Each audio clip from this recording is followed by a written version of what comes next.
یار، اے نبی خیر الابرار، عمر میں ساغم کا خوار۔ ہمارے چینل سے جڑنے کے لیے یوٹیوب پر عوام کی ضرورت کو ابھی سبسکرائب کریں۔ شکریہ۔ خیر الابرار، عمر میں ساغم کا۔ امام اعظم ابو حنیفہ کی زندگی کا ایک واقعہ ہے۔ اس دور میں ایک شخص تھا، اس کے پاس بڑی دولت تھی اور سونا چاندی کافی مقدار میں موجود تھا۔ اس کا وقت آخر آ گیا۔ اس نے سوچا کہ اگر کسی غریب کو دیا تو وہ اتنے بڑے سونے کی حفاظت نہیں کر سکتا، اور میں اگر کسی امیر کو دیتا ہوں تو وہ اس کو غصب نہ کر جائے۔ خیر، اس نے ایک شخص کو بلایا اور تھیلے میں ڈال کر وہ سونا اور چاندی اس کو دے دیا، اور کہا جب میرے بچے جوان ہو جائیں تو جو تیرا جی چاہے وہ بچوں کو دے دینا۔ یہ وصیت نامہ ساتھ لکھا اور اس کو دے دیا۔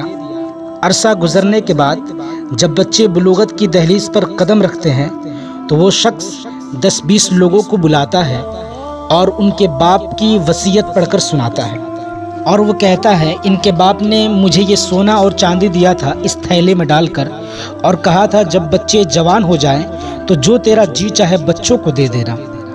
تو اس نے وہ سونا اور چاندی خود رکھ لیے اور خالی تھیلا ان بچوں کو دے دیا۔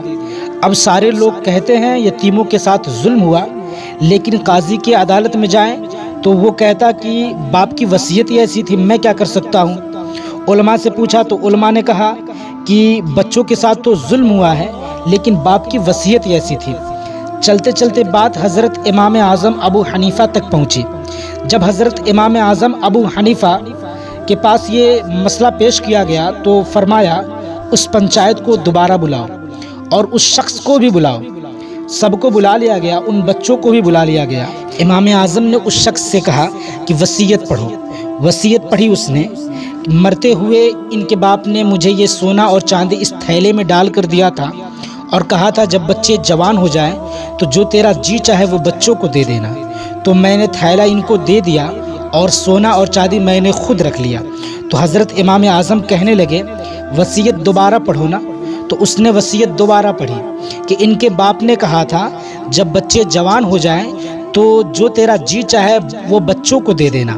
تو اس شخص سے امام اعظم نے فرمایا کہ ان کے باپ نے کہا تھا کہ جو تیرا جی چاہے وہ بچوں کو دے دینا، تو اب تو بتا کہ تیرا جی سونے کو چاہ رہا ہے یا تھیلے کو؟ تو اس شخص نے کہا میرا جی تو سونے کو چاہ رہا ہے۔ تو حضرت نے فرمایا وصیت ہی یہی تھی، جو تیرا جی چاہے وہ بچوں کو دے دینا، اب تو ان کو سونا دینا اور تھیلا تو خود رکھ لینا۔ تو حضرت امام اعظم ابو حنیفہ اس طرح فیصلہ کر کے غریبوں اور یتیموں کو ان کا حق دلوا دیا۔ تو اللہ نے قرآن مقدس میں فرمایا لن تنالوا البر، تم اتنی دیر تک نیکی نہیں پا سکتے حتیٰ تنفقوا مما تحبون، جب تک اس کو خرچ نہ کرو جس کو تم خود چاہتے ہو۔ جو تم اپنے پاس رکھنا چاہتے ہو اس میں سے کچھ حصہ خرچ کرو، پھر تمہیں نیکی ملے گی۔